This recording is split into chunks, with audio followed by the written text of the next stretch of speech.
السلام علیکم ورحمۃ اللہ وبرکاتہ۔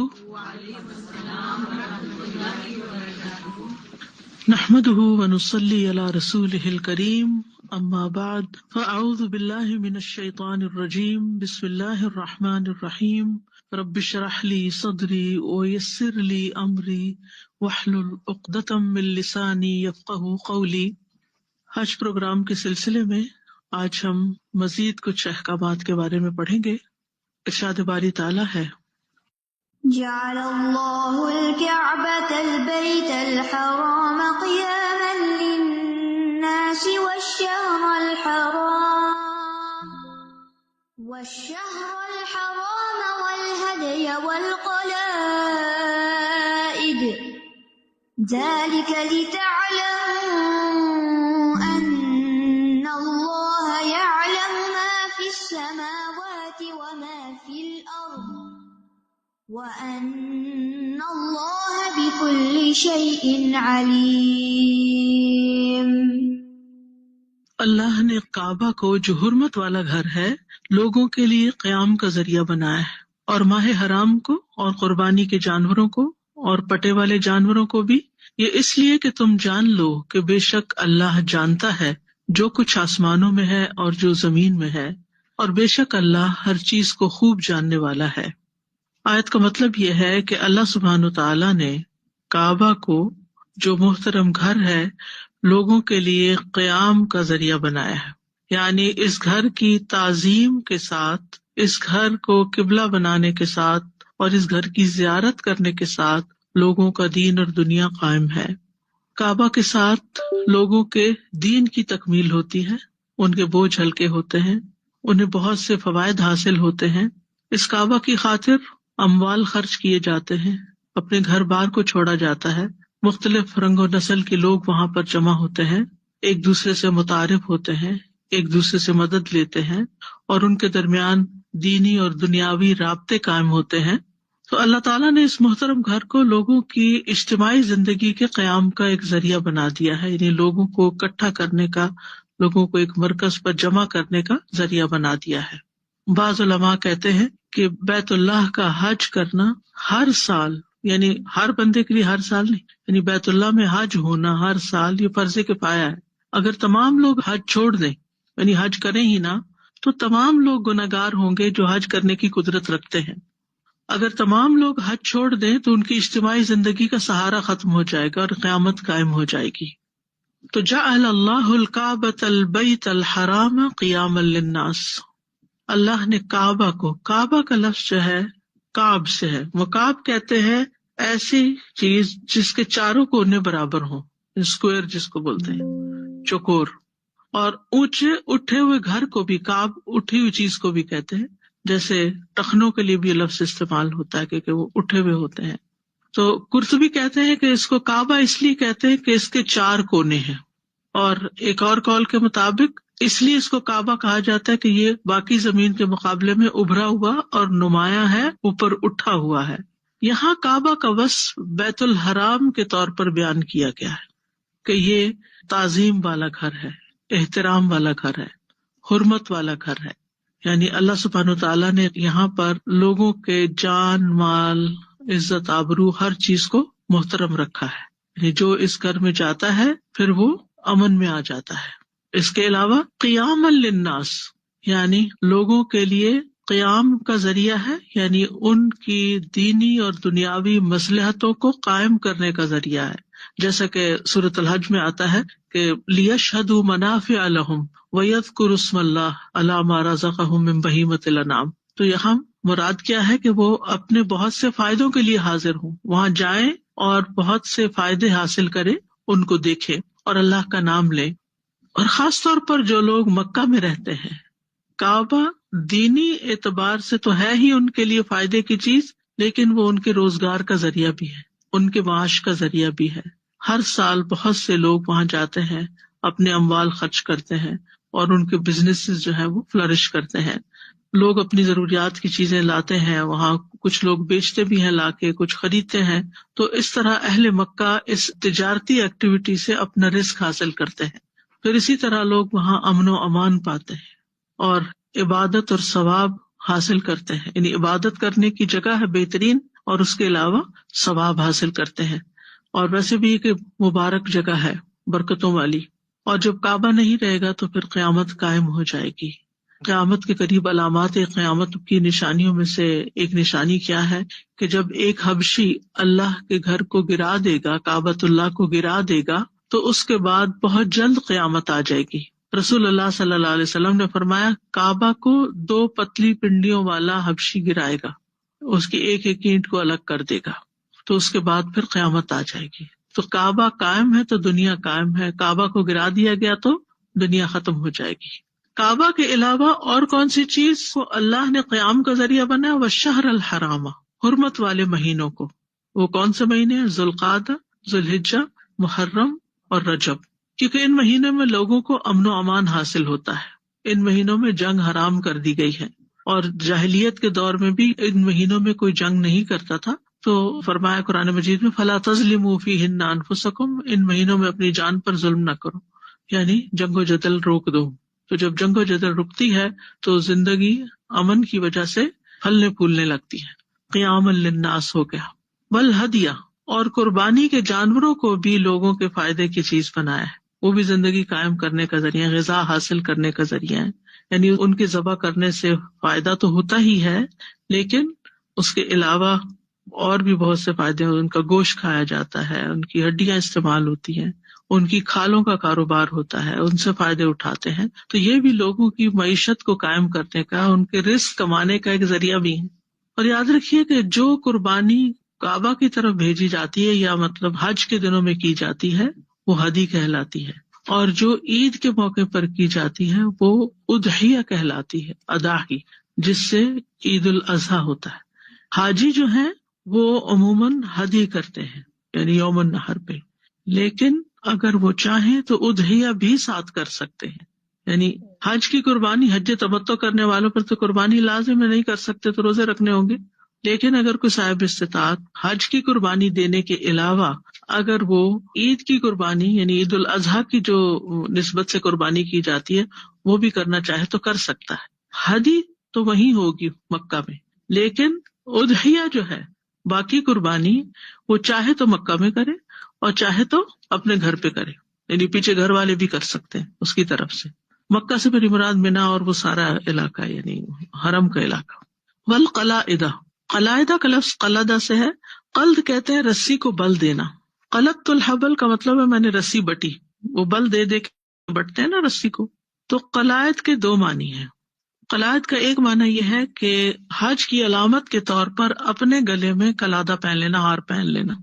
یعنی حج کے زمانے میں، دور جاہلیت میں، جب کوئی انسان حج یا عمرہ کرتا تو وہ درختوں کی چھال یا پھلوں یا کسی بھی طرح کے پھولوں وغیرہ سے ہار بنا کر ایک ایسا قلادہ تیار کرتا جس کو وہ گلے میں پہن لیتا، جو اس بات کی علامت ہوتی تھی کہ وہ حج کے لیے جا رہا ہے، وہ ایک پرامن سفر پر ہے، وہ کسی لوٹ مار کے لیے نہیں جا رہا۔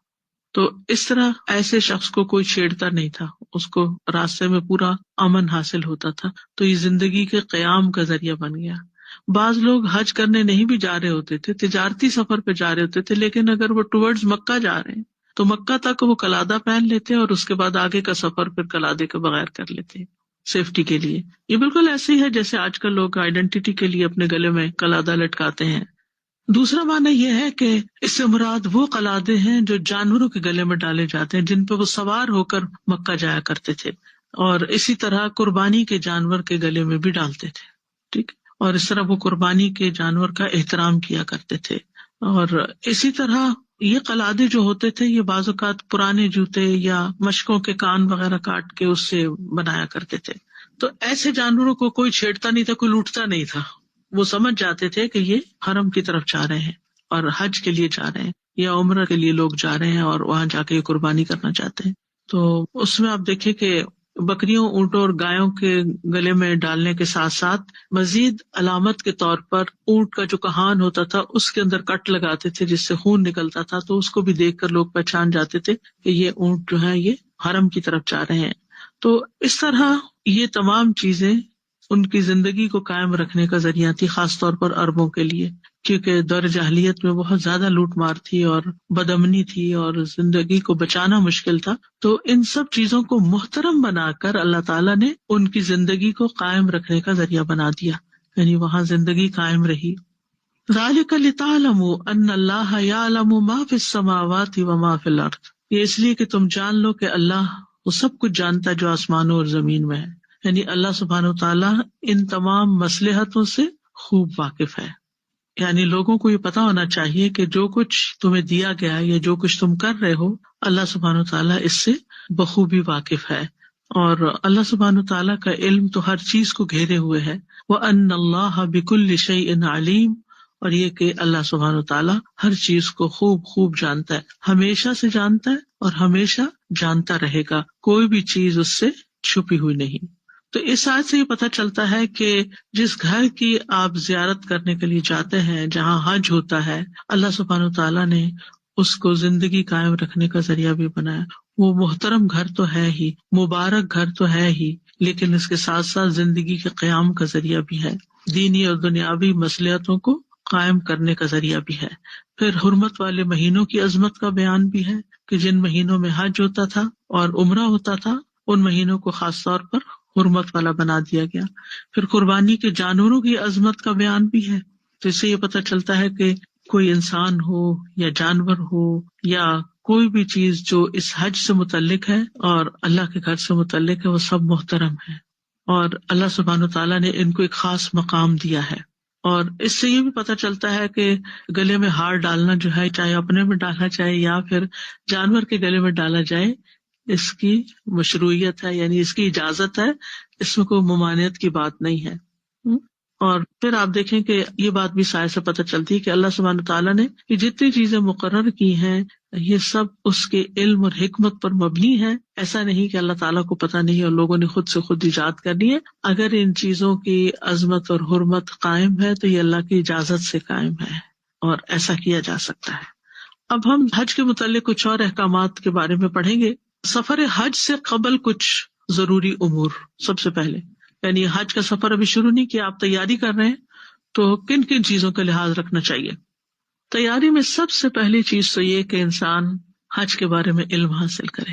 یہ کب شروع ہوا، کیوں شروع ہوا، اس کے فرائض کیا ہیں، اس کے واجبات کیا ہیں، سنتیں کیا ہیں، اس کی پابندیاں کیا ہیں، کیا کرنا چاہیے، کیا نہیں کرنا چاہیے. تو سب سے پہلی چیز جو اس سلسلے میں انسان کو یاد رکھنی چاہیے کہ یہ گھر ابراہیم علیہ السلام نے بنایا تھا. کس چیز کے اعلان کے لیے؟ حج کے اعلان کے لیے. اور حج کا اعلان کس انداز میں کیا جائے؟ لبیک اللہم لبیک لبیک لا شریک لک لبیک.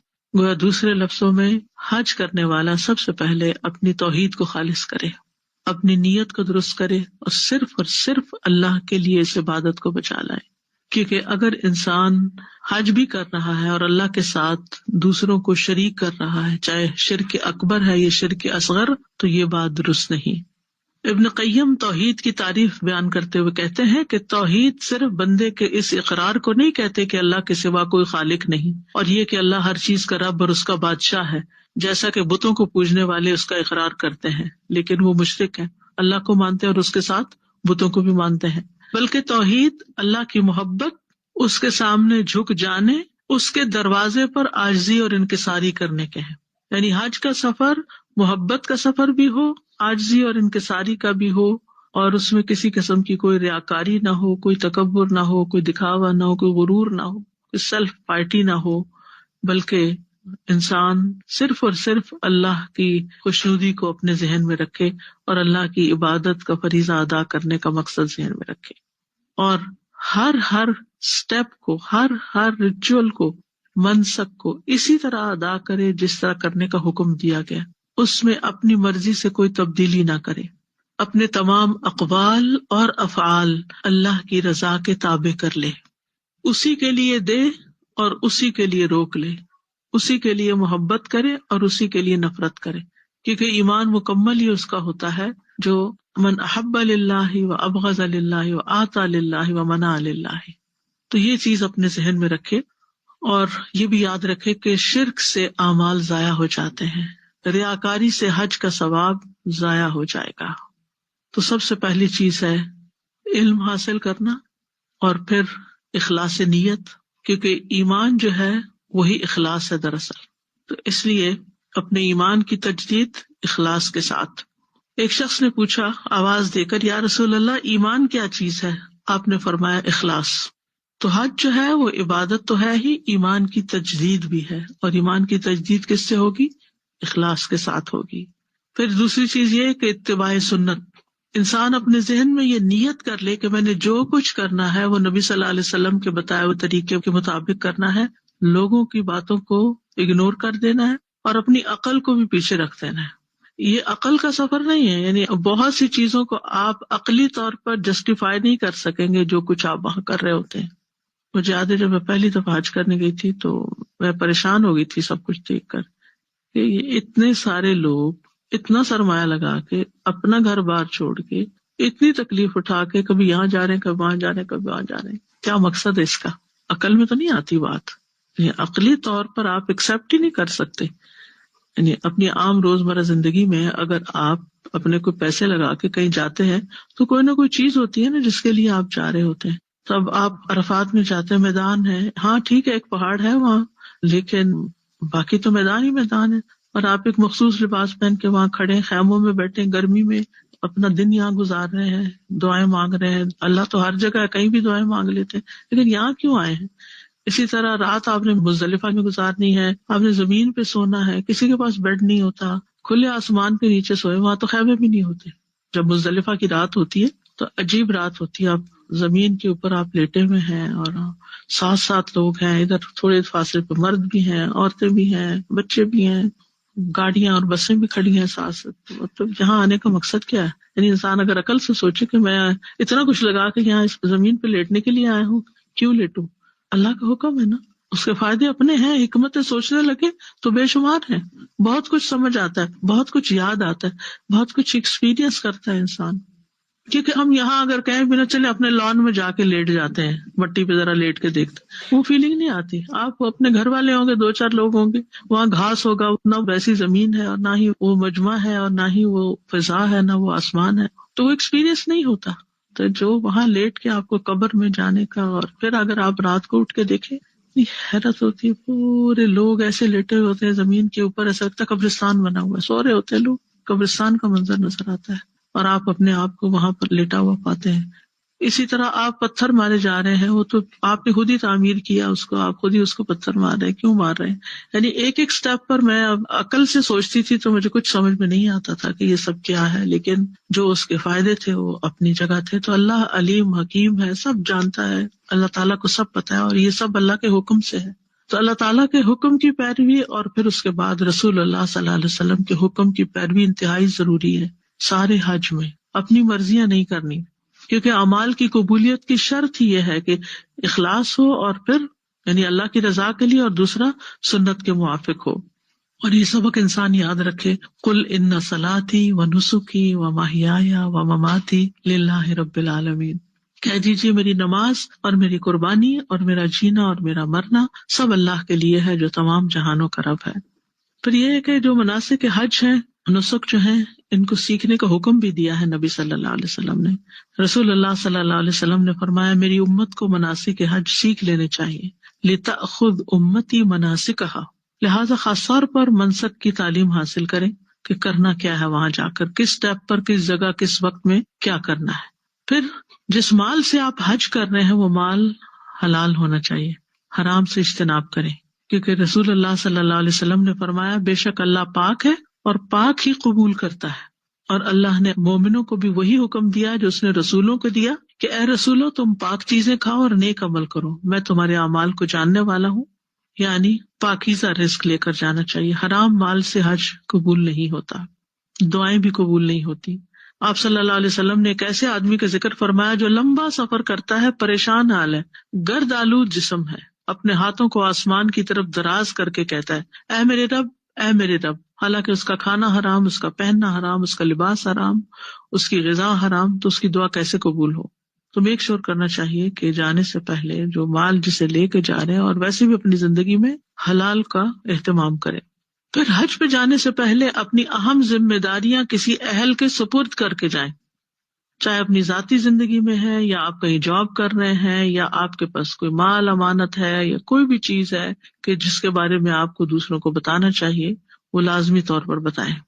ابو ہریرہ کہتے ہیں کہ بعض اوقات مروان ابو ہریرہ کو اپنے پیچھے نماز پڑھانے کے لیے چھوڑ جاتا تھا۔ جب وہ حج یا عمرے کے لیے جاتا تو ابو ہریرہ لوگوں کو نماز پڑھاتے تھے۔ مروان مدینے کا گورنر تھا نا، تو وہ اپنے پیچھے پہ نماز پڑھانے کے لیے اپوائنٹ کر کے جاتا تھا کہ کون نماز پڑھائے گا۔ اسی طرح اگر آپ کے ذمے کسی کی کوئی امانت یا حق ہے تو اس کو ادا کر کے جائیں، کوئی قرضہ ہے تو اس کو چکا کر جائیں۔ سورۃ النساء میں آتا ہے ان اللہ یأمرکم ان تؤدوا الامانات الی اہلھا، بے شک اللہ تمہیں حکم دیتا ہے کہ تم امانتیں ان کے حقداروں کو ادا کر دو۔ اگر وہ وقتی طور پر نہیں لے سکتے تو کسی اور کے ذمے کر کے جاؤ اور جس کی امانت ہے اس کو بتا کے جاؤ۔ پھر یہ کہ حج سے متعلق استخارہ کرنا چاہیے جانے سے پہلے، اور اس میں سواری کے بارے میں کون سی ایئر لائن ہو، کون سا پیکج ہو، کس گروپ میں جائیں اور کس راستے سے جائیں، کون سا روٹ لیں، یہ ساری چیزیں استخارے سے تعلق رکھتی ہیں، ان کے بارے میں استخارہ کرنا چاہیے۔ اور استخارے کا طریقہ کیا ہے کہ 2 رکعت نماز پڑھیں اور پھر دعائے استخارہ پڑھیں اور پھر دعا کریں۔ پھر اسی طرح یہ ہے کہ صلاۃ التوبہ پڑھ لیں، گناہوں سے خاص توبہ کریں، کیونکہ گناہ جو ہوتے ہیں وہ رکاوٹ بن جاتے ہیں انسان کے نیک اعمال میں۔ تو حج کا سفر ایک عبادت ہے، تو یعنی خاص طور پر توبہ استغفار کر کے جانا چاہیے تاکہ ہمارے اس سفر میں کوئی رکاوٹ نہ آئے۔ پھر اسی طرح وصیت لکھیں اپنے مال اولاد کے بارے میں، کیونکہ انسان کو نہیں پتا وما تدری نفس بأی ارض تموت، انسان نہیں جانتا وہ کس زمین پہ مر جائے گا، ہمیں نہیں پتا کہ ہم جا رہے ہیں تو واپس آئیں گے یا نہیں، لہٰذا اپنے مال اسباب اور اپنی ضروری چیزوں کے بارے میں وصیت پیچھے والوں کو لکھ کر دینی چاہیے۔ رسول اللہ صلی اللہ علیہ وسلم نے فرمایا جو مسلمان شخص اپنے حق میں سے کسی چیز کی وصیت کرنا چاہتا ہے وہ 2 راتیں بھی نہ گزارے الا یہ کہ اس کے پاس وصیت لکھی ہوئی موجود ہو۔ اور وصیت صرف مال اسباب کے بارے میں نہیں ہونی چاہیے بلکہ تقویٰ کی وصیت بھی ہونی چاہیے۔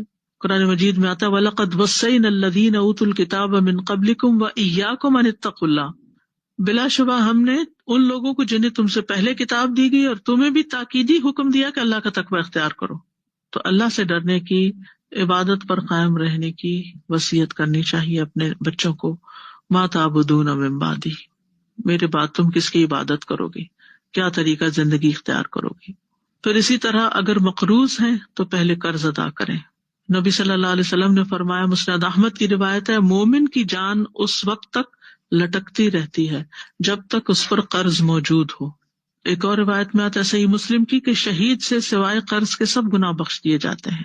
تو اس لیے قرض کی ادائیگی کا اہتمام ضروری ہے۔ اگر کسی وجہ سے فوری طور پر ادا نہیں کر سکے، جلدی تھی یا کوئی مجبوری تھی، تو کسی کے ذمے لگا کے جائے، اپنے بچے کے ذمے یا بہن بھائی کے ذمے کہ فلاں کا مجھ پر قرض ہے، اگر مجھے کچھ ہو جاتا ہے تو یہ قرض تم ادا کر دینا۔ اور پھر یہ ہے کہ جانے کے لیے قرضہ لے کر نہ جائیں، قرضہ چڑھا کے نہ جائیں، یہ مطلب ہے۔ نبی صلی اللہ علیہ وسلم کے صحابی عبداللہ بن ابی اوفا سے سوال کیا گیا کہ ایک شخص نے حج نہیں کیا، کیا وہ حج کے لیے قرض لے سکتا ہے؟ انہوں نے کہا نہیں، یعنی یہ فریضہ اس کے اوپر ہے جس کی استطاعت ہو۔ پھر آپ دیکھیے کہ سفر کے لیے سواری تیار کرنا، پہلے زمانے میں تو اونٹنیاں تیار کی جاتی تھی، پہلے سے ہی ان کو کھلایا پلایا جاتا تھا اور اہتمام کیا جاتا تھا تاکہ وہ دور کا سفر طے کر سکیں۔ تو سفر کے لیے سواری کی تیاری، عمر رضی اللہ عنہ کہتے ہیں حج کے لیے پالانے باندھو کیونکہ یہ 2 جہادوں میں سے ایک جہاد ہے، یعنی حج کو بھی جہاد کا درجہ دیا گیا ہے۔ اور پھر آپ دیکھیں کہ ان سواریوں کی فکر کرنا اور اس کے بارے میں خوب دیکھ بھال کر لینا کہ یہ سفر کے قابل ہیں یا نہیں۔ پھر زاد راہ اختیار کرنا، ضروری سامان سفر لے کر جانا، لیکن سامان مختصر لے کے جانا کیونکہ خود ہی اٹھانا ہوتا ہے، اور پھر کوئی اور آپ کو ایسا نہیں ملتا کیونکہ ہر ایک نے اپنا اٹھانا ہے تو وہ پھر آپ کو تھوڑی ساتھ اٹھا سکتا ہے، تو اس لیے اتنا ہی اٹھا کے لے جائیں جو آپ خود اٹھا سکتے ہو، خصوصاً ہینڈ بیگز وغیرہ یا جو ہینڈ لگیج ہے اس میں بھی احتیاط کرنی چاہیے۔ اور پھر یہ ہے کہ سامان میں ضرورت کا سامان تو ہو لیکن اتنا کم بھی نہ ہو کہ آپ ہر چیز دوسروں سے مانگنا شروع کر دیں۔ پھر اپنی دوائیاں وغیرہ اگر آپ کچھ لیتے ہیں تو ان کو بھی آپ رکھ لیں، اور اسی طرح اگر کوئی مخصوص قسم کی غذا آپ کو چاہیے تو اپنی مرضی سے وہ بھی لے جا سکتے ہیں۔ انس رضی اللہ عنہ نے 1 اونٹ پر حج کیا اور آپ بخیل نہیں تھے، یعنی ایک ہی اونٹ پر اپنا سامان بھی رکھا اور خود بھی بیٹھے۔ کتنا سا ہوتا ہے اونٹ اگر آپ دیکھیں۔ اور انس رضی اللہ عنہ کہتے ہیں کہ رسول اللہ صلی اللہ علیہ وسلم نے بھی 1 اونٹ پر حج کیا اور یہ اونٹ آپ کا سامان اٹھانے والا تھا، یعنی سامان اور آپ اسی پر تھے۔ تو سواری اور سامان میں سادگی ہونی چاہیے۔ پھر اسی طرح لباس اور کھانے میں بھی سادگی. ایک شخص نے رسول اللہ صلی اللہ علیہ وسلم سے سوال کیا کہ حاجی کی کیفیت کیا ہے، حاجی کیسا ہوتا ہے؟ آپ نے فرمایا پراگندہ بالوں والا اور غبار آلود کپڑوں والا. یعنی اگر حج کے موقع پر آپ کے کپڑے میلے ہو گئے ہیں یا آپ کو نہانے کی جگہ نہیں مل رہی، خاص طور پر جو وہ 5 دن ہوتے ہیں حج کے 8 تاریخ سے لے کر 13 تاریخ تک، یہ سب کے اوپر ہی کافی بھاری گزرتے ہیں، کیونکہ ہر کوئی ہوٹلوں میں واپس آ کے نہا نہیں سکتا، اور وہاں پر بھی اتنی جگہ نہیں ہوتی کہ آپ پراپر طریقے سے نہا کے یا پراپر کپڑے استری کریں. اور پھر جب آپ کنکریاں مارنے کے لیے جاتے ہیں تو آپ کو پیدل جانا پڑتا ہے، بیچ میں گاڑیاں نہیں چل رہی ہوتی، پسینہ آتا ہے، آندھی چلے تو مٹی بھی آپ کے اوپر آئے گی، بارش آ جائے تو پانی سے بھیگ جائیں گے، تو حال تو خراب ہوتا ہی ہے. اسی طرح راستے میں بعض اوقات لوگ گندگی پھینک دیتے ہیں، وہ آپ کے کپڑوں کو لگ جاتی ہے، کیچڑ ہوتا ہے کہیں، وہ چھینٹے پڑ جاتے ہیں، تو اٹس اوکے، کوئی فرق نہیں پڑتا. یعنی آپ یہ نہ کہیں کہ ہم اچھی طرح صاف نہیں ہے، پاک نہیں ہے، ہم گندے لگ رہے ہیں. دس از پارٹ آف حج. پھر ایک دوسرا شخص کھڑا ہوا، اس نے عرض کیا یا رسول اللہ کون سا حج سب سے افضل ہے؟ آپ نے فرمایا جس میں بلند آواز سے تلبیہ پکارا گیا اور قربانی کے جانور کا خون بہایا گیا. اس کے بعد ایک اور شخص کھڑا ہوا اور اس نے عرض کیا یا رسول اللہ سبیل کیا ہے؟ مس سبیلو. آپ نے فرمایا زادرہ اور سواری. پھر اسی طرح جمعرات کے دن سفر کے لیے نکلنا زیادہ پسندیدہ ہے.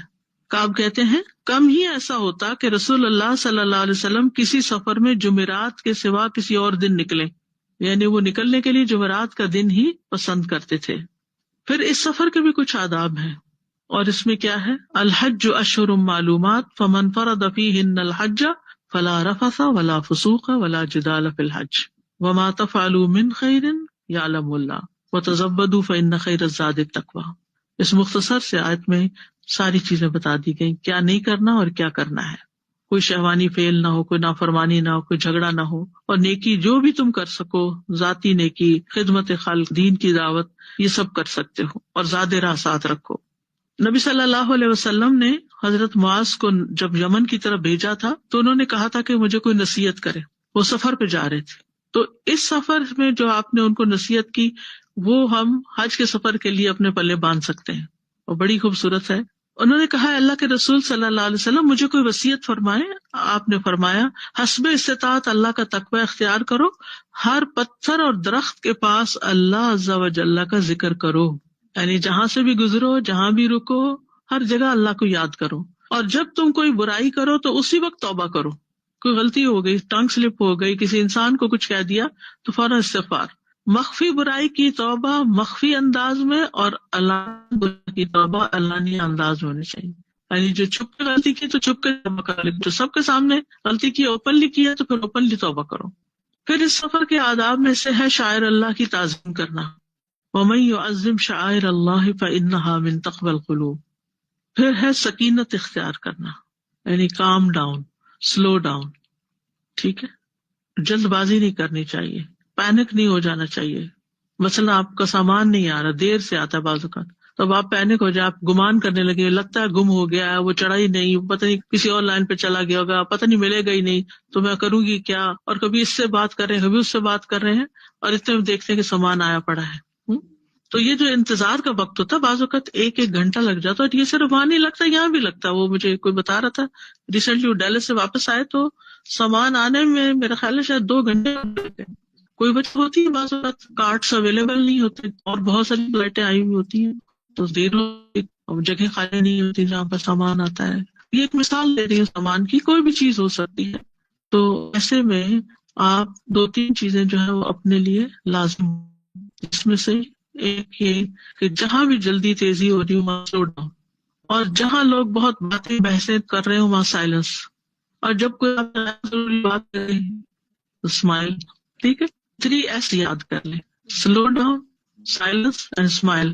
بڑا ہی اچھا حج گزرے گا، کوئی پریشانی نہیں ہوگی. کیونکہ اگر کوئی غصے میں اور آپ چپ میں تو غصہ نہیں ہے اس کا آگے بڑھے گا. جب آپ بولتے ہیں نا تو آپ جلدی پہ تیل ڈالتے ہیں، جس سے اور زیادہ بھڑک اٹھتا ہے معاملہ. گھروں میں بھی جو لڑائیاں ہوتی ہیں عام طور پر اس کی وجہ یہ ہوتی ہے، مثلا ہسبینڈ وائف کے بیچ میں کوئی ڈفرینس آف اوپینین ہوا، کوئی بات پسند نہیں آئی، تو دوسرے شخص نے کوئی ایسے چنک کے جواب دیا، زور سے جواب دیا، تو پہلا شخص اس سے بھی اونچا ہو گیا، اور پھر برتن بھی کھٹکنے لگے اور دروازے بھی بجنے لگے اور بہت کچھ فساد ہنگامہ ہو گیا.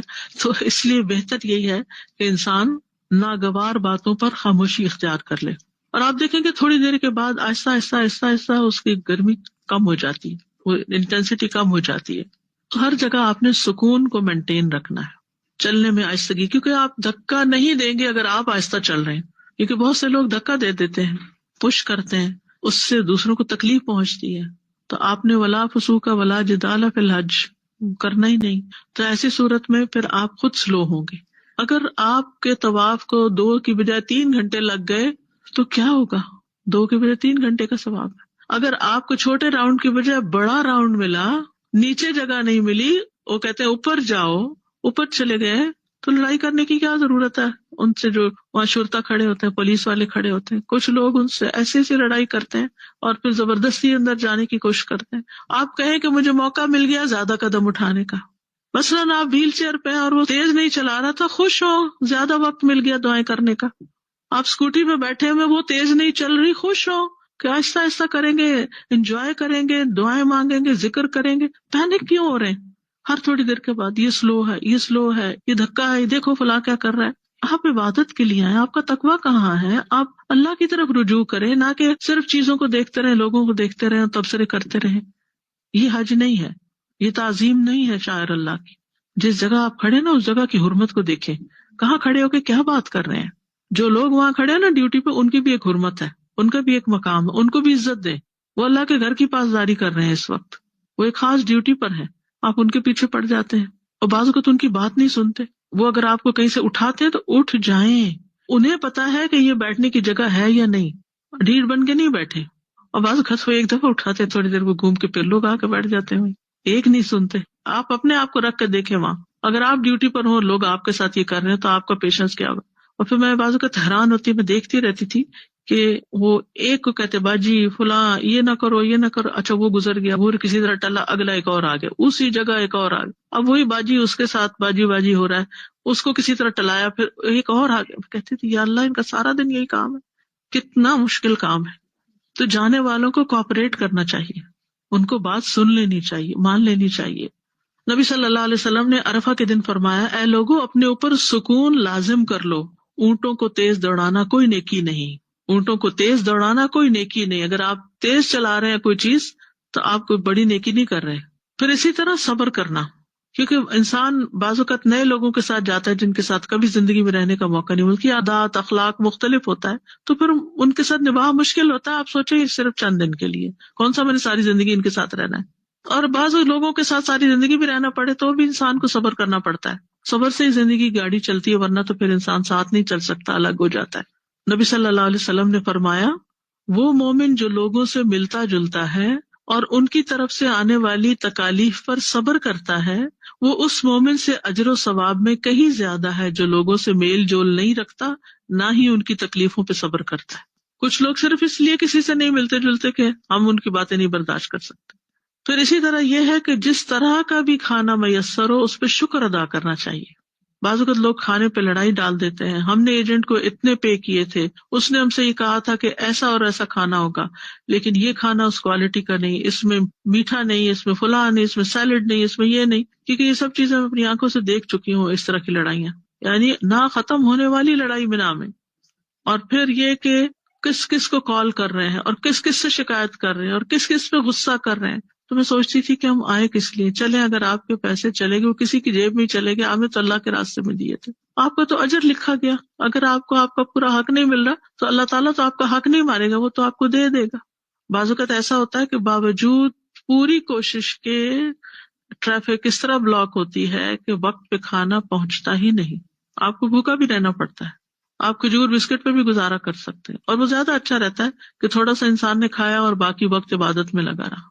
جتنا زیادہ آپ کھانے پہ توجہ کریں گے اتنا ہی زیادہ پھر آپ کے اندر سستی آئے گی، پھر اور کئی مسائل کھڑے ہوں گے. تو شکر ادا کرنا چاہیے جو بھی مل جائے.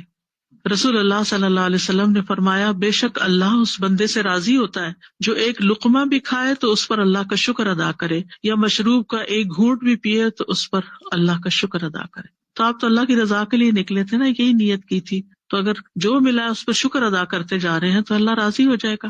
پھر اپنی ذات سے دوسروں کو سکون اور تسلی دینا، یعنی اگر کوئی اور گھبرا رہا ہے یا بیمار ہے یا کچھ، تو اس کو بھی کمفرٹ دیں، کسی کو دبا دیں، کسی کو پانی لا دیں، کسی کی ضرورت پوچھ لیں، اس کی ضرورت کی چیز اس تک پہنچا دیں، خصوصاً جو ایلڈرلی ہوتے ہیں. میں نے دیکھا کہ بعض لوگ صرف حج یا عمرے کے دنوں میں والنٹیئر کرتے ہیں کہ وہ بزرگوں کی کرسیاں جو ہیں، ویل چیئر جو ہیں، وہ پش کر رہے ہوتے ہیں بغیر کسی معاوضے کے. نبی صلی اللہ علیہ وسلم نے فرمایا آسانی پیدا کرو، تنگی پیدا نہ کرو، لوگوں کو تسلی اور سکون دو، نفرت نہ دلاؤ. یعنی ہم دوسروں کے لیے کمفرٹ کا باعث ہو، خوشی کا باعث ہو، نہ کہ مصیبت کا باعث کہ کوئی ہمیں دیکھ کے آوازار ہو، بیزار ہو اور کہے کہ کب یہ میری زندگی سے باہر جائے. پھر دعا اور اذکار کی کثرت، سفر میں بھی اور وہاں پہنچ کر بھی. رسول اللہ صلی اللہ علیہ وسلم نے فرمایا بہترین عمل یہ ہے کہ جب تم دنیا سے رخصت ہو تو تمہاری زبان اللہ کے ذکر سے تر ہو. نبی صلی اللہ علیہ وسلم نے فرمایا 3 لوگوں کی دعا رد نہیں کی جاتی، ان میں سے ایک اللہ کا بہت زیادہ ذکر کرنے والا. جو لوگ زیادہ اللہ کا ذکر کرتے ہیں جب وہ پھر دعا بھی مانگتے ہیں تو دعا بھی سنی جاتی ہے ان کی. اسی طرح مسافر کی دعا قبول ہوتی ہے. تو آپ جہاز میں بیٹھے ہوئے ہیں، اب آپ ہر وقت یہ نہ دیکھیں کتنے گھنٹے رہ گئے ہیں، وہ میپ پہ آ رہا ہوتا ہے کہ کہاں تک سفر ہوا، آدھا ہوا ہے کہ کوارٹر ہوا ہے، کتنا باقی، کتنے گھنٹے رہ گئے. کبھی ایئر ہوسٹس سے پوچھ رہے ہیں، کبھی کسی سے. تو اس کی بجائے آپ سکون کے ساتھ اپنی دعاؤں کی ایپ کھولیں اور اس میں سے دعائیں پڑھیں، یا اپنے دل سے دعائیں پڑھیں، جو آپ کی ضروریات ہیں وہ مانگیں، یا اللہ تعالیٰ کا ذکر کریں، یا قرآن کی تلاوت کریں، یا نوافل پڑھیں. ابھی رمضان میں جب مجھے عمرے پہ جانے کا اتفاق ہوا تو یہاں سے جب جہاز چلا تو تھوڑی دیر کے بعد رات ہو گئی. تو مجھے یہ تھا کہ ویسے تو تراویح میں اپنا سپارہ پڑھ لیتے تھے، میں سکون کے ساتھ اپنا پورا جو جتنا روز پڑھا جاتا تھا اتنا نوافل میں پڑھ لیا، بیٹھے بیٹھے اپنی کرسی پر بھی نفل پڑھے. اور اب تو موبائل سے قرآن پڑھنے کی بہت سہولت ہو گئی، اور وہ آرام آرام سے پڑھیں، انجوائے کر کے پڑھیں. وقت اتنا خوبصورت گزر جاتا ہے کہ پتہ ہی نہیں چلتا، اور دل میں ایک ایسی سکینت آتی ہے کہ آپ کسی کام میں مصروف ہیں. اور پھر جب آپ فَإِذَا فَرَغْتَ فَانْصَبْ وَإِلَىٰ رَبِّكَ فَارْغَب، جب آپ ایک کام سے فارغ ہوں تو پھر دوسرے میں لگ جائیں، دوسرے سے ذکر سے فارغ، قرآن پڑھیں، قرآن سے فارغ. آپ کی آنکھیں تھوڑی تھک گئی ہیں، آپ تھوڑے سے نیند میں آ گئے ہیں، اس کو بند کر کے تھوڑی دیر کے لیے بیٹھے بیٹھے آنکھیں بند کر کے ریلیکس کر لیں. آپ کا نیند جو ہے وہ بھی ایک عبادت بن جائے گی.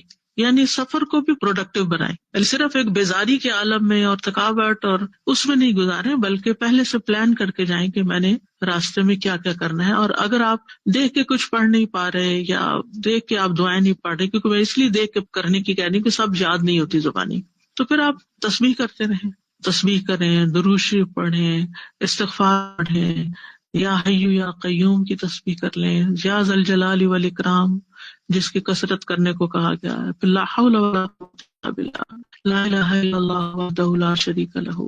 اور پھر آیت کریمہ پڑھیں، لا الہ الا انت سبحانک انی کنت من الظالمین. پھر سبحان اللہ والحمد للہ ولا الہ الا اللہ واللہ اکبر ولا حول ولا قوة الا باللہ. تو آپ دیکھیں گے کہ ایک 100 بھی دفعہ اگر آپ پڑھنا شروع کریں گے تو آپ کا وقت گزرتا نہیں چلے گا. اور جب آپ کا سفر ختم ہوگا تو تھکاوٹ کی بجائے آپ کے اوپر ایک سکینت کی کیفیت ہوگی کہ آپ کچھ کر کے اٹھے، آپ کو وقت ضائع نہیں ہوا.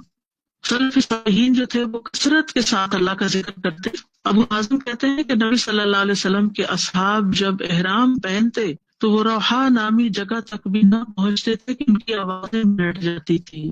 اتنا زور کا تلبیہ پڑھتے رہتے تھے، پڑھ کے گلے بیٹھتے تھے.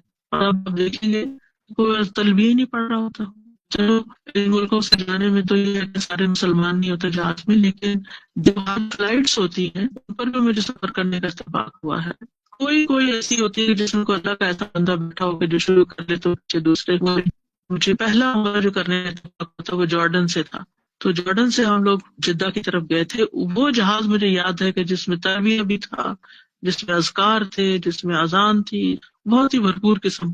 لیکن اس کے علاوہ عام طور پر کم ہی دیکھنے کو ملتا ہے کہ کوئی اس کا اہتمام کرے. بلکہ افسوس کے ساتھ کہنا پڑتا ہے کہ لوگ انٹرٹینمنٹ کے لیے اسکرینز پہ کچھ نہ کچھ لگا لیتے ہیں اور یعنی وقت کاٹنے کے لیے موویاں دیکھنا شروع کر دیتے ہیں. تو ان چیزوں سے بچنا چاہیے. آپ اللہ کے گھر جا رہے ہیں اور اس جانے کی ایک حرمت ہے اور ایک مقصد ہے، اس کو ذہن میں رکھیں. امام ابن رجب کہتے ہیں بے شک حج میں عظیم نیک اعمال میں سے ہے نماز قائم کرنا. جو نماز قائم کرنے کے بغیر حج کرتا ہے، خاص طور پر اگر اس کا نفلی حج ہو، تو یہ اس شخص کی طرح ہے جو ایک درہم منافع کے لیے کوشش کرتا ہے اور اپنے اصل سرمایہ کو ضائع کر لیتا ہے. ہزاروں درہم ہوتے ہیں. جیسے رمضان میں کئی لوگ روزے رکھ لیتے ہیں اور نماز نہیں پڑھتے. سلف صالحین حج میں نفلی نماز کی حرص کرتے تھے، یعنی نوافل کثرت سے پڑھتے. نبی صلی اللہ علیہ وسلم تمام سفروں میں اپنی اونٹنی پر نفلی نماز میں ہمیشگی کرتے، یعنی سفر میں نفل پڑھتے جاتے رخ کی طرف ہو، تو آپ بھی اس سنت کو پائیں کہ جب آپ سفر کریں تو آپ اپنی سیٹ پہ بیٹھ کے نفل پڑھتے رہیں جتنے بھی اللہ توفیق دے. اور وطر بھی آپ اونٹنی پر پڑھتے تھے، یعنی بیٹھ کے پڑھ سکتے ہیں وطر بھی. ہم سے مکہ کے راستے پہ ساری رات اپنی سواری پر نماز پڑھتے تھے. وہ اشارے سے نماز پڑھتے اور ہدی خان کو کہتے کہ پیچھے اونچی آواز سے ترانے پڑھو، یہاں تک کہ چھوٹے چھوٹے قافلوں کے ساتھ لوگ ترانوں کی آواز کے ساتھ مشغول ہو جائیں اور ان کو ان کی نماز پڑھنے کا پتہ نہ چلے. یعنی یہ آگے ہوتے تھے اور لوگ پیچھے ہوتے تھے، اس کو کہتے تھے پیچھے کچھ نہ کچھ پڑھو تاکہ کسی کو یہ نہ پتہ چلے کہ میں بہت نہ پڑھا ہوں. مغیرہ بن حکیم صنعانی یمن سے پیدل چل کر حج کرنے آتے اور رات کو ان کی تلاوت کا ایک حصہ مقرر ہوتا. وہ ہر رات 1/3 قرآن پڑھتے، تو وہ سفر کے دوران رک جاتے اور نماز پڑھتے یہاں تک کہ 10 پارے پورے کر لیتے. پھر قافلے سے ملتے، جب بھی ملتے قافلے سے دن کے پچھلے پہر ملتے، یعنی لوگوں سے دن کے پچھلے پہر ملتے ورنہ اپنی عبادت میں مشغول رہتے. اسی طرح وہاں پر آذان کا جواب دینا اور پھر اس کے بعد دعا کرنا، یہ بھی بڑی خوش قسمتی کی بات ہے کہ اتنی خوبصورت آذانیں ملتی ہیں. اور پھر اس وقت باتیں کرنے کی بجائے یا کچھ اور کرنے کی بجائے بعض لوگ انتظار کرتے رہتے جو ہی اذان واش روم میں گھس جاتے ہیں. واش روم میں آپ اذان کا جواب کیسے دیں گے؟ یا تو آپ وضو اس سے پہلے کر کے رکھ لیں، یا پھر یہ ہے کہ اذان کا جواب دیں گے وضو کریں لیکن اس کے بعد پھر آپ کو پہلی رکعت مشکل سے ملے گی. یعنی آپ ان چیزوں کا پہلے سے اہتمام کریں، پہلے سے اوقات دیکھ لیں. تو الحمدللہ موبائل کے اندر سارے اوقات پتہ چل جاتے ہیں کہ کتنی دیر میں ظہر شروع ہونے والی ہے، کتنی عصر شروع ہوگی، اس کے مطابق آپ پہلے سے تیاری کر کے رکھیں. یہاں ایک اہم بات یاد رکھیے کہ کچھ اوقات ایسے ہوتے ہیں جن میں وہی کام کرنا زیادہ افضل ہے جو اس وقت کا تقاضا ہے یا اس جگہ کا تقاضا ہے. لوگ اس چیز کا لحاظ نہیں رکھتے. مثلاً قرآن مجید کی تلاوت بہت افضل کام ہے، لیکن آذان سن کر آذان کا جواب دینا اس وقت قرآن کی قرأت سے افضل ہے. مثلا مسجد میں خواتین قرآن پڑھ رہی ہوتی ہے نا، تو وہ پڑھتی رہتی آذان ہو رہی ہے، وہ قرآن پڑھ رہی ہے، پھر سنت پڑھ رہے ہیں لوگ، وہ پھر بھی قرآن پڑھ رہے ہیں، اور جب امام کھڑا ہوتا ہے تو پھر اس وقت وہ قرآن رکھ دیتی. ٹھیک ہے، آپ نے مقرر کیا ہوتا کہ اسے پارا پورا کرنا ہے، بھائی کر لیں، لیکن اس وقت آذان کا جواب دے کے دعائیں کرنا دعاؤں کی قبولیت کا وقت ہے، اور نماز شروع کرنے سے پہلے 2 رکعت پڑھنا جو ہے وہ زیادہ بہتر ہے بنسبت اس کے کہ آپ اس وقت اب قرآن پڑھتے رہیں. قرآن پڑھنا جو ہے وہ کسی وقت کے لیے مقید نہیں ہے، لیکن آذان کا تو ایک خاص وقت ہے اور اس کے بعد وہ ختم ہو جائے گا. تو اللہ کی رضا کا جو بھی کام کرنا ہے آپ کو، اس کا تقاضا یہ ہے کہ اسی وقت میں کریں جو مقرر کیا گیا. اس کے لیے ابن قیم کہتے ہیں مدارج السالکین میں کہ سب سے افضل عبادت یہ ہے کہ ہر وقت میں رب تعالیٰ کی خوشنودی پر عمل کیا جائے جو اس وقت کا تقاضا ہو اور جو اس وقت میں عمل کیا جانا چاہیے. وہ کہتے ہیں جہاد کے وقت سب سے افضل عمل جہاد ہے. جب امام بلائے سب کو، یعنی فرض جہاد ہے مثلا، تو سب لوگ اگر نکل رہے ہیں تو اس وقت آپ کہیں کہ میں نفل پڑھ لوں کوئی گھر بیٹھ کے، تو نہیں، اب آپ کا نکلنا زیادہ افضل ہے. چاہے اس کے نتیجے میں آپ کو روز مرہ کے وظائف ترک کرنے پڑے، جیسے تہجد کی نماز، دن کے روزے، اگر یہ چھوڑنا بھی پڑے تو چھوڑیں اور جہاد کے لیے نکلیں.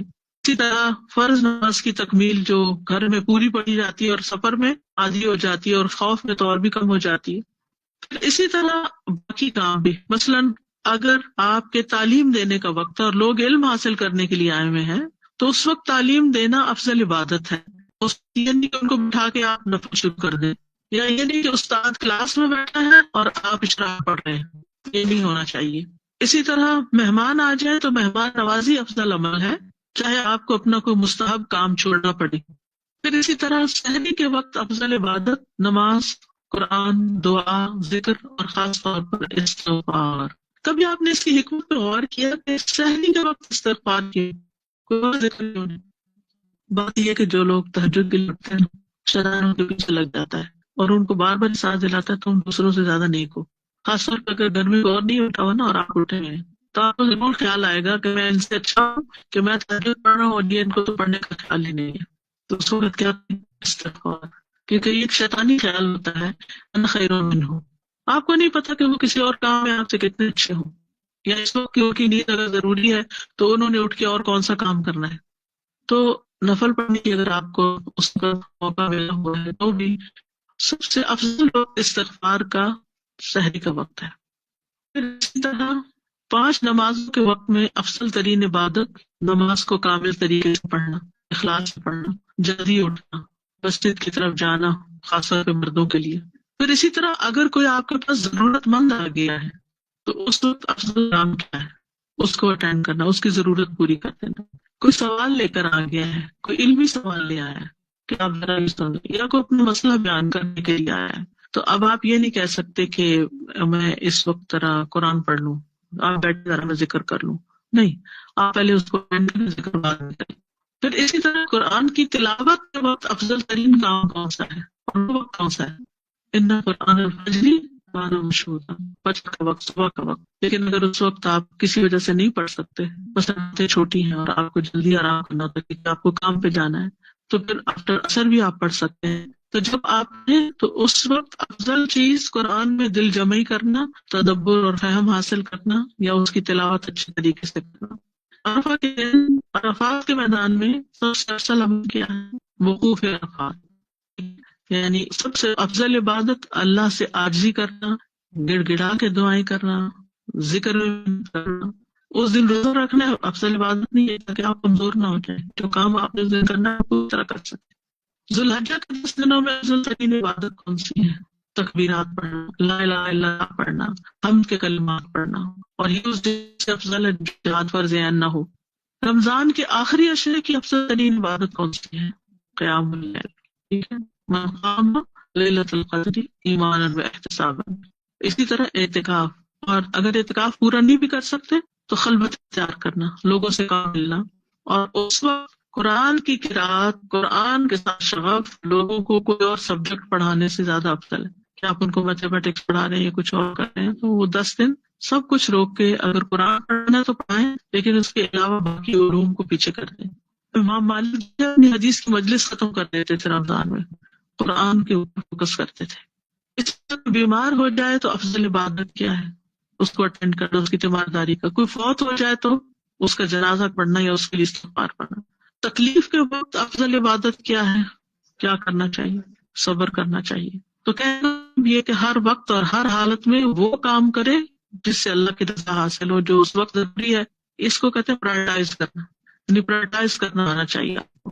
پھر حج کے سفر میں خاص طور پر ذات کی حفاظت، کوئی ایسی بات منہ سے نہ نکلے، ناشکری کی یا کسی کی ناراضگی کی جو اللہ تعالیٰ کو ناراض کرے، اور زیادہ تر خاموشی.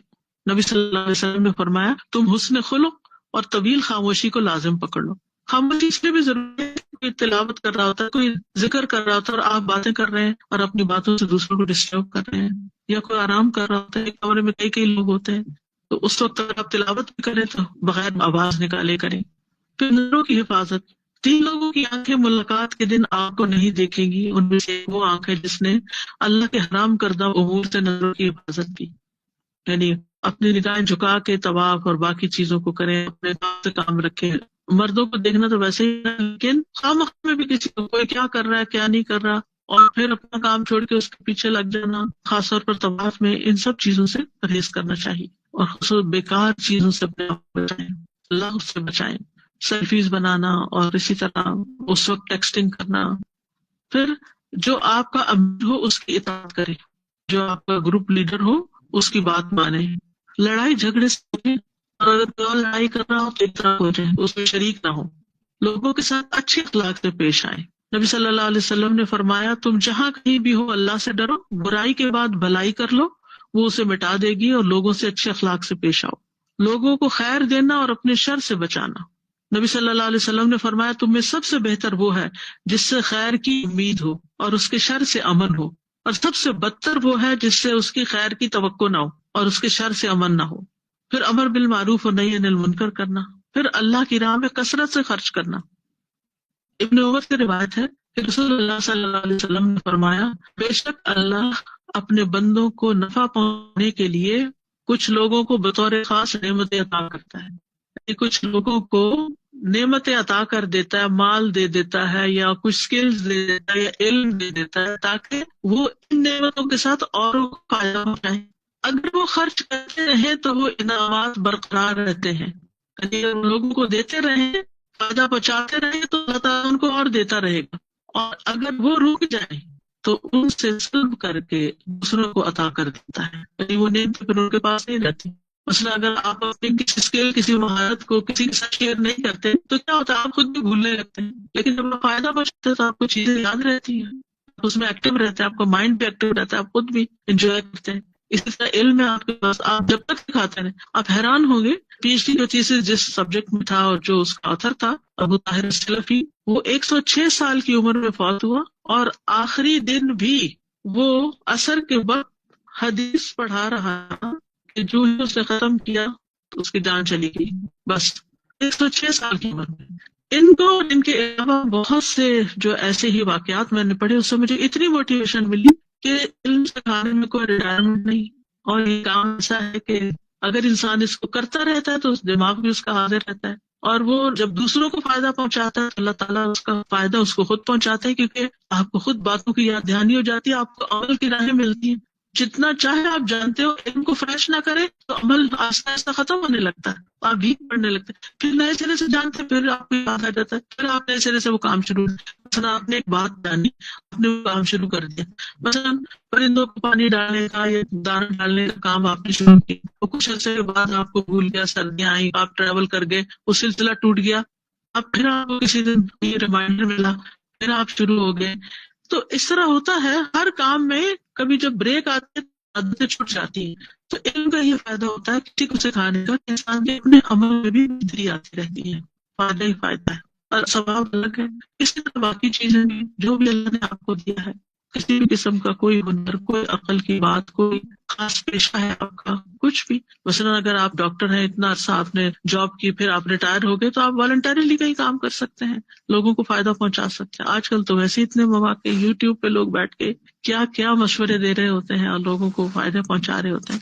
تو مطلب ایک ذہن ہونا چاہیے کہ ہم نے اپنی ذات سے فائدہ پہنچانا ہے. آپ مثلا جہاز میں جا رہے ہیں تو آپ عملے کو بتا سکتے ہیں کہ میں ڈاکٹر ہوں. اگر آپ کو کسی وقت ایمرجنسی، اول تو وہ اعلان بھی کر دیتے ہیں، تو فوراً یہ نہ کہ میرے ذمہ پڑ گیا یہ مریض، میں نہیں، کوئی اور اٹھ جائے.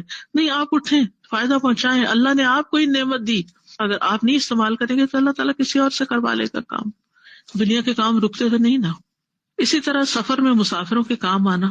نبی صلی اللہ علیہ وسلم نے فرمایا، جس نے کسی مسلمان سے دنیا کا کوئی دکھ دور کیا، اللہ تعالیٰ اس سے قیامت کے دن کے دکھوں میں سے کوئی دکھ دور کر دے گا. جس نے کسی مشکل میں پڑے شخص کے لیے آسانی کی، اللہ اس کے لیے دنیا اور آخرت میں آسانی کرے گا. جس نے کسی مسلمان کی پردہ پوشی کی، اللہ دنیا اور آخرت میں اس کی پردہ پوشی کرے. اور اللہ اس وقت تک بندے کی مدد میں رہتا ہے جب تک بندہ اپنے بھائی کی مدد میں رہتا ہے. سلف صالحین جو تھے وہ جب حج وغیرہ کرتے تھے اور جب نکلتے تھے سفر میں یا ویسے لوگوں کے ساتھ ملتے جلتے تھے، تو وہ صاحب بالجنب کا حق بہت ادا کرتے تھے کہ میرے ساتھ کون بیٹھا ہو. یہ نہیں کہ ضرور کوئی رشتے دار ہو، دوست ہو، یا کچھ جان پہچان کا ہو، کوئی بھی ہو، اس کو میں کیسے فائدہ پہنچاؤں. اس کے ساتھ اچھے طریقے سے پیش آتے، حال چال پوچھتے، غم خواری کرتے، اگر کچھ کھاتے تو اس کو آفر کرتے. اور ان میں سے ہر ایک یہ چاہتا تھا کہ وہ اپنے بھائی کی خدمت کرے. ہر ایک کی یہ خواہش ہوتی تھی کہ وہ اس کا کام کر دے، اور اس کا حسب نسب، اس کا سٹیٹس، اس کا مال، اس کی انا اس معاملے میں آڑے نہیں آتی تھی کہ میں تو بلینئر ہوں اور یہ میں غریب شخص کا سامان اٹھا لوں یا کچھ. آپ کو معلوم ہے ایک کمپنی ہے سعودی عرب میں سیافا کے نام سے، کھجوروں کی، یہ ملٹی بلین کا بزنس ہے، یا بلینز کا بھی آپ کہہ سکتے ہیں احتیاط کے ساتھ.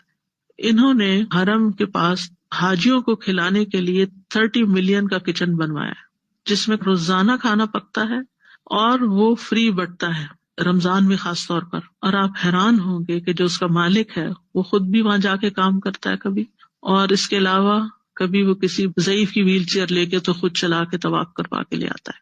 اور بھی بہت سی اچھی اچھی باتیں ان کے بارے میں کسی نے مجھے بتائی کہ اس شخص کو اللہ نے اتنا دیا ہے لیکن رتی برابر غرور نہیں. کسی کی خدمت کرنی ہو، کسی کی مدد کرنی ہو، کسی کے کام آنا ہو.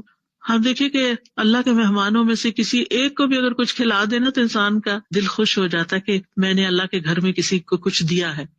تو آپ خود سوچیں کہ جو روزانہ کئی ہزار، مجھے اب یاد نہیں کہ کتنے کھانے روز وہاں سے بنتے ہیں، پیک ہوتے ہیں اور بٹتے ہیں. اسی طرح پانی پلانے کا انتظام. آپ نے دیکھا اگر راستے میں لوگ کھڑے ہوتے ہیں، پانی کی بوتلیں کندھوں پہ اٹھا کے اور لوگوں کو بانٹ رہے ہوتے ہیں.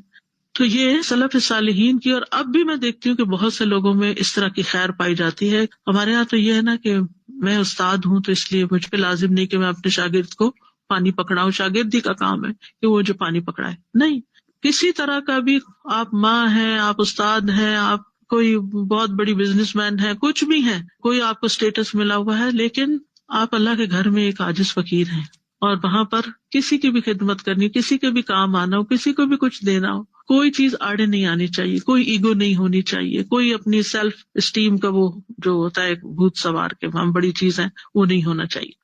امام مجاہد بن جبر کہتے ہیں، میں ابن عمر، صحابی ہیں اور مجاہد تابعی ہیں، میں ابن عمر کے ساتھ سفر میں تھا، یعنی حج کے سفر میں۔ ابن عمر میری خدمت کرتے تھے، وہ کہتے تھے اللہ پر رحم کرے، وہ اپنے مال اپنے ساتھیوں پہ خرچ کرتے اور ان سے پہنچنے والی تکلیفوں پہ صبر کرتے۔ اسی طرح ایک اور روایت میں آتا ہے، بہیم الاجلی ایسے بندے کے ساتھ حج کے سفر میں گئے جو تاجر اور مالدار تھا۔ جب سفر کے لیے نکلنے کا دن آیا تو بہیم رونے لگے، یہاں تک کہ ان کے آنسو ان کے سینے پہ ٹپکنے لگے۔ انہوں نے کہا کہ حج کے اس سفر سے مجھے حشر کا سفر یاد آ گیا ہے۔ پھر رونے میں ان کی آواز اونچی ہو گئی تو اس تاجر ساتھی نے یہ ناپسند کیا اور وہ ڈرا کہ کہیں ان کے رونے سے سفر بدمزہ نہ ہو جائے۔ جب وہ حج سے آئے تو وہ آدمی بھی آ گیا جو ان دونوں کے ایک ساتھ سفر کرنے کا ذریعہ بنا تھا۔ وہ اس لیے آیا کہ دونوں کو سلام کہے۔ اس نے سب سے پہلے تاجر کو سلام کیا اور پوچھا، بہیم کے ساتھ تمہارا کیا حال ہے؟ انہوں نے دونوں کو پیئر کیا تھا کہ تم دونوں اکٹھے چلے جاؤ۔ اس نے کہا، اللہ کی قسم میں نہیں سمجھتا کہ مخلوق میں اس جیسا کوئی بندہ ہے، یہ خرچ کرنے میں مجھ سے بھی برتری لے جاتا، حالانکہ یہ تنگ دست تھا، میں مالدار تھا۔ اس سے فرق نہیں پڑتا کہ آپ کے پاس کتنا ہے، دیکھنے کی بات یہ کہ آپ اپنی حیثیت کے مطابق کیا کریں۔ کہتے ہیں نا کہ جیسے حضرت عمر نے پوچھا تو تم نے اس کے ساتھ سفر کیا جو تم اس کی اتنی تعریف کر رہے ہو؟ سفر میں پتہ چلتا ہے کہ کس بہیویئر کیسا ہے۔ وہ کہتے ہیں، اور یہ کام کاج میں بھی مجھ سے بڑھ کر کام کرتا تھا، حالانکہ یہ بوڑھا تھا، مجھ سے زیادہ ایجڈ تھا اور میں جوان تھا۔ یہ میرے لیے کھانا پکا دیتا اور اس نے روزہ رکھا ہوتا تھا اور میں روزے سے نہیں ہوتا تھا۔ یہ ہے نیکی، کیونکہ ہم ان چیزوں کو بہانہ بنا لیتے ہیں، میری عمر زیادہ ہے، میں روزے سے ہوں، میں بیمار ہوں، میرے پاس تھوڑا ہے، اس کے پاس زیادہ ہے، یعنی ہمیشہ یہ کہ دوسرے کریں، میں تو مصروف ہی بہت ہوں، یعنی کسی نہ کسی چیز کو بہانہ بنا کے رکھنا، کام چوری کا۔ پھر وہ اس کے پاس، وہ جو تھرڈ پرسن تھا، وہ اس کے پاس سے نکل کر بہیم کے پاس گیا اور اس کو سلام کیا۔ اس نے کہا، آپ نے اپنے ساتھی کو کیسا پایا؟ انہوں نے کہا، بہت اچھا ساتھی تھا، اللہ کا بہت زیادہ ذکر کرتا تھا، قرآن کی بہت تلاوت کرتا تھا، بہت جلدی روتا اور ساتھی کی غلطیوں کو برداشت کرتا، تو اللہ آپ کو میری طرف سے بہترین بدلہ دے کہ آپ نے مجھے اس کے ساتھ بھیجا۔ کیا حسن زن! ہمارے جیسا کہ ہوتا تھا، یہ تو بس ہر وقت قرآن ہی پڑھ رہا تھا، اس کو کسی کی خبر نہیں تھی۔ اکثر سلف صالحین جب سفر میں جاتے تو اپنے ساتھیوں کے ساتھ شرط باندھ لیتے کہ میں اس شرط پہ جاؤں گا جب مجھے کام کرنے دیا جائے گا۔ وہ اس چیز کو اجر اور غنیمت کا سبب سمجھتے تھے۔ اس میں عامر بن عبد قیس اور عمر بن عتبہ بن فرقد ہیں، حالانکہ وہ دونوں عبادت میں بھی بہت محنت کرتے تھے لیکن ساتھ خدمت میں بھی آگے تھے۔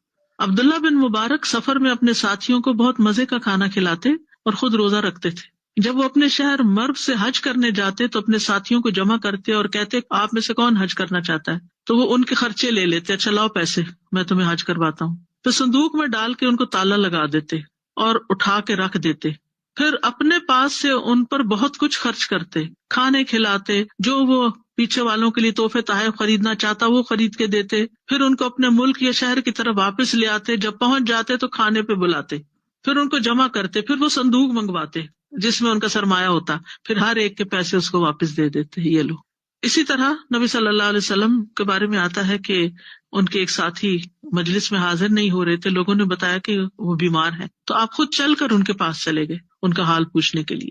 پھر اسی طرح راستے میں آنے والی تکلیفوں سے اجر کمانا چاہیے، شعور کے ساتھ ہر منصب کو ادا کریں، اس کی روح کو سمجھیں، رب کی قربت محسوس کریں، اور دوران حج جو بھی تھکن یا اذیت پہنچے اس پہ ثواب کی نیت کریں اور بار بار لوگوں سے ذکر نہ کریں، آج تو پاؤں ہی ٹوٹ گئے، ہر تھوڑی دیر کے بعد ایسی باتیں نہ کریں، کیونکہ اس سے دوسروں کو خوشی نہیں ہوتی۔ مثلا آپ کو تکلیف ہو رہی ہے تو جو سنے گا وہ خوش تھوڑی ہوگا، وہ بھی تکلیف محسوس کرے گا۔ کوئی پوچھے کیا حالت ہے، الحمدللہ بہت اچھا ہے۔ پھر اسی طرح نبی صلی اللہ علیہ وسلم نے فرمایا، کسی مسلمان کو دنیا میں جو کانٹا بھی چبھے وہ اس پر ثواب کی نیت سے صبر کرے تو اس کی وجہ سے قیامت کے دن اس کے گناہ معاف ہو جائیں گے۔ پھر اسی طرح اگر دو لوگ جھگڑ رہے ہوں یا دو لوگ کچھ ناراض ہوں ایک دوسرے، ان کو بھی صلح کروا دیں۔ نبی صلی اللہ علیہ وسلم نے فرمایا، کیا میں تمہیں ایسا صدقہ نہ بتاؤں کہ اللہ اس مصرف کو بہت پسند کرتا ہے، لوگوں کے درمیان صلح کراؤ، یہ ایسا صدقہ ہے جو اللہ کو پسند ہے۔ خواتین کو خاص طور پر سفر میں ایک اور چیز کا لحاظ رکھنا چاہیے، اور وہ یہ کہ خوشبو نہ لگائیں، کسی بھی قسم کی خوشبو نہ لگائیں۔ تھوڑے پسینے کی اسمیل آ رہی ہے، برداشت کر لیں، نہ پاؤڈر لگائیں، نہ عطر لگائیں، نہ ڈیوڈرنٹ لگائیں، نہ کچھ اور لگائیں۔ پھر اسی طرح اگر بیماری کی وجہ سے عمرہ نہ کرنے کا شک ہو تو مشروط احرام باندھیں. مثلا آپ کو پتہ ہے کہ آپ کے پیریڈز ختم ہی نہیں ہوں گے اور آپ عمرہ نہیں کر سکیں گے تمتع والا اور سیدھا عرفات جانا پڑے گا، تو پھر اس احرام کو کھولنے کی کر لیں. پھر اسی طرح خاص طور پر زبان کی حفاظت، اور پھر مردوں کے اندر اختلاط سے بچیں. یعنی یہ نہیں کہ آپ اس شوق میں کہ میں کعبے کے قریب نماز پڑھوں اور عین مردوں کی صف میں کھڑی ہو جائیں، اس میں کوئی نیکی نہیں ہے. کیونکہ بعض خواتین آخری وقت تک کہنے کے باوجود مطاف سے نہیں نکلتی اور پھر ٹریپ ہو جاتی ہیں، ادھر بھی مرد ہیں ادھر بھی مرد ہیں، اور ان سے آپ ٹکرا رہے ہیں اور آپ نماز پڑھ رہے ہیں. یہ کس قسم کی عبادت ہے؟ پھر اسی طرح طواف کے دوران دھکم پیل سے بچنا ہے، آواز دھیمی رکھنی ہے، بغیر علم کے فتوے دینے سے بچنا ہے، جس بات کا علم نہ ہو علم والوں سے پوچھیں، بے مقصد گفتگو سے بچیں. بے مقصد گفتگو یہ بہت ضروری ہے، کیونکہ کچھ لوگ فضول کی باتیں کرتے رہتے ہیں، بیکار کی باتیں، لطیفے، ہنسی مذاق، ادھر ادھر کی باتیں. سکینت اور وقار رکھیں. پھر یہ کہ سفر کی دعائیں یاد کر لیں. جب گھر سے نکلیں تو دعا پڑھ کے نکلیں. نبی صلی اللہ علیہ وسلم نے فرمایا جب بھی کوئی شخص اپنے گھر سے نکلتا ہے تو اس کے دروازے پر 2 جھنڈے ہوتے ہیں، ایک جھنڈا فرشتے کے ہاتھ میں ہوتا ہے، دوسرا شیطان کے ہاتھ میں. اگر وہ اللہ کی رضا والے عمل کے لیے نکلتا ہے تو فرشتہ اپنا جھنڈا لے کر اس کے پیچھے پیچھے روانہ ہو جاتا ہے، اور وہ اپنے گھر لوٹنے تک فرشتے کے جھنڈے تلے ہوتا ہے. اور اگر وہ اللہ کی ناراضگی والے عمل کے لیے نکلتا ہے تو شیطان اپنا جھنڈا لے کر اس کے پیچھے روانہ ہوتا ہے، اور وہ مسلسل گھر واپس آنے تک شیطان کے جھنڈے تلے رہتا ہے. گھر سے نکلنے سے پہلے 2 رکعت ادا کریں. نبی صلی اللہ علیہ وسلم نے فرمایا جب تم اپنے گھر سے نکلنے لگو تو 2 رکعت نماز ادا کر لیا کرو، کیونکہ یہ تمہیں برا نکلنے سے روک لیں گی، اور جب تم گھر میں داخل ہو تو 2 رکعتیں پڑھ لو، یہ برائی کے داخل ہونے سے تمہیں روک لیں گی. یعنی سفر سے واپس آئیں تو پہلے نفل پڑھ لیں. پھر مسافر گھر والوں کو دعا دے، استودعکم اللہ الذی لا تضیع ودائعہ، میں تمہیں اللہ کے سپرد کرتا ہوں جس کے پاس رکھی ہوئی امانتیں ضائع نہیں ہوتی. پھر گھر والے مسافر کو دعا دیں، استودع اللہ دینک و امانتک و خواتیم عملک، میں تمہارا دین اور امانت اور تمہارا آخری عمل اللہ کے سپرد کرتا ہوں. زودک اللہ التقوی وغفر ذنبک ویسر لک الخیر حیث ما کنت، اللہ تمہیں تقوی کا زیادہ راہ دے، تمہارے گناہ بخش دے اور تمہارے لیے خیر کا حصول آسان کر دے جہاں کہیں بھی تم ہو. پھر پاؤں سواری پہ رکھتے ہوئے 3 دفعہ بسم اللہ پڑھیں، سواری پہ بیٹھ کے الحمدللہ پڑھیں، پھر سبحان الذی سخر لنا ھذا وما كنا له مقرنین وانا الی ربنا لمنقلبون. پھر 3 مرتبہ الحمدللہ، 3 مرتبہ اللہ اکبر پڑھیں، پھر سبحانک انی قد ظلمت نفسی فاغفر لی فانہ لا یغفر الذنوب الا انت، پھر اللہم انا نسألک فی سفرنا ھذا البر والتقوی ومن العمل ما ترضى، اللہم هون علینا سفرنا ھذا واطو عنا بعدہ، اللہم انت الصاحب فی السفر والخلیفۃ فی الاہل، اللہم انی اعوذ بک من وعثاء السفر وکآبۃ المنظر وسوء المنقلب فی المال والاہل. اور ایک میں ولد کا لفظ بھی آتا ہے. اے اللہ بے شک ہم آپ سے سوال کرتے ہیں سفر میں بھلائی اور تقوی کا. اے اللہ ہمارے لیے سفر کو آسان بنا دے، اس کے فاصلوں کو کم کر دے. اے اللہ اس سفر میں آپ ہی ہمارے ساتھی ہیں اور ہمارے گھر والوں کے محافظ ہیں. اے اللہ بے شک میں اس سفر کی تکلیف، پریشان کن منظر اور اپنے مال اور اہل خانہ کی طرف برائی کے ساتھ لوٹنے سے آپ کی پناہ چاہتا ہوں. تو بہرحال پھر دوران سفر جہاز اوپر کو جا رہا تو اللہ اکبر، لینڈ کر رہا ہو تو سبحان اللہ، کسی جگہ رکے ہیں تو ربی انزلنی منزلا مبارکا وانت خیر المنزلین، اے میرے رب مجھے برکت والی جگہ اتار اور آپ بہترین اتارنے والے ہیں. پھر اسی طرح ربی ادخلنی مدخل صدق واخرجنی مخرج صدق واجعل لی من لدنک سلطانا نصیرا، اے میرے رب مجھے سچائی کے مقام پہ داخل کر، سچائی کے مقام سے نکال اور میرے لیے اپنے پاس سے مددگار قوت مہیا کر. پھر کسی بھی جگہ، کسی بھی شہر میں آپ جائیں، کسی ہوٹل میں جائیں، مینا میں جائیں، عرفات میں جائیں، جہاں بیٹھنے لگے وہاں بیٹھنے سے پہلے اعوذ بکلمات اللہ التامات من شر ما خلق 3 دفعہ پڑھ لیں، کیونکہ جو ایسی چیز پڑھ لیتا ہے اس کو وہاں کی کوئی چیز نقصان نہیں دیتی. میں اللہ کے مکمل کلمات کے ساتھ جو اس نے پیدا کیا اس کے شر سے پناہ مانگتا ہوں. پھر کسی شہر میں داخل ہوتے وقت اللہم رب السماوات السبع وما اضلت ورب الارضین السبع وما اقلت ورب الریاح وما اذرت ورب الشیاطین وما اضلت انی اسألک خیرہا وخیر ما فیہا واعوذ بک من شرہا وشر ما فیہا. اے اللہ 7 آسمانوں کے رب اور ان چیزوں کے جن پر آسمانوں نے سایہ کیا ہوا ہے، اور 7 زمینوں کے رب اور ان چیزوں کے جن کو ان زمینوں نے اٹھایا ہوا ہے، اور ہواؤں کے رب اور ان چیزوں کے جن کو یہ ہوائیں اڑائے پھرتی ہیں، شیطانوں کے رب اور ان مخلوقات کے جن کو ان شیطانوں نے گمراہ کیا. میں تجھ سے اس بستی کی خیر اور جو کچھ اس میں ہے اس کی خیر کا سوال کرتا ہوں، اور اس بستی کے شر سے اور جو کچھ اس میں ہے اس کے شر سے پناہ چاہتا ہوں. جاتے ہوئے پڑھ لے، واپس گھر آ کے بھی اپنے شہر میں داخل ہو کے بھی پڑھ لے، تو انشاءاللہ اللہ تعالیٰ اپنی حفاظت میں رکھے گا. آج کے لیے اتنا ہی کافی ہے. انشاءاللہ تعالیٰ سفر کے لیے تو روانہ ہو گئے ہیں، پھر آگے دیکھتے ہیں. وہ جو کل کسی نے سوال کیا تھا نا کہ اگر کوئی کسی کو حج کرا دیتا ہے اور پھر اس کے بعد وہ خود صاحب استطاعت ہو جاتا ہے تو کیا اس کا حج ہو جائے گا؟ جی ہاں، فریضہ ادا ہو جائے گا. یعنی اگر وہ چاہے تو نفلی حج دوبارہ کر لے، ورنہ اس کا وہ حج جو ہے ادا ہو چکا، دوبارہ سے کرنے کی ضرورت نہیں.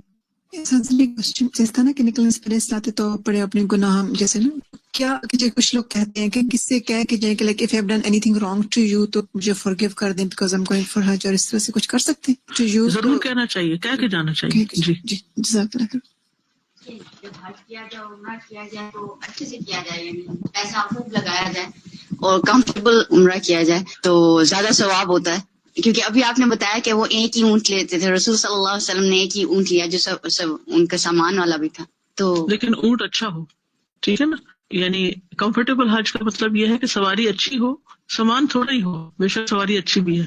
کمفرٹیبل حج اس سے نہیں ہوتا کہ آپ کو ڈھیروں سامان ہو، وہ بڑا مشکل حج ہو جاتا ہے. السلام علیکم استاد جی، میں ایک سوال پوچھوں کہ جیسے لیڈیز وغیرہ سب مل کے کمیٹی ڈالتے ہیں اور عمرے پہ جانے کے لیے، حج پہ جانے کے لیے، تو پہلی لے لی ہے دوسری، اس میں آپ کیا کہتی ہیں کہ حج یا عمرے کا وہ تو قرضہ ہی ہو گیا، قرضہ ہو گیا ہے؟ سب کو مال آپ نے اکٹھا کر لیا اور آپ چلے گئے، ہاں، کیونکہ آپ کی جگہ کون دے گا اگر کچھ ہو گیا؟ تو باقیوں کا حق کیسے ادا ہوگا؟ جی تو یہ صحیح نہیں. پھر اس کا مطلب اینڈ کا وہ جس نے بھی اپنا جمع کرنا ہے تو پھر استاذہ جی یہی کہنے والی تھی کہ آخر میں لے، ہاں جی، جب سے اللہ کا شکر ہے الخدا شروع ہوا تو میں کمیٹی ڈالتی ہوں ایک خاص مقصد کے لیے، اور وہ اخیر پہ دیتی ہے میری فرینڈس مجھے، اور وہ میں اس مقصد کے لیے یوز کرتی ہوں. بالکل. تو الحمدللہ آخری کمیٹی لینے میں میرا خیال ہے it's okay. وآخر دعوانا ان الحمد للہ رب العالمین. سبحانک اللہم وبحمدک، اشہد ان لا الہ الا انت، استغفرک واتوب الیک. السلام علیکم ورحمۃ اللہ وبرکاتہ.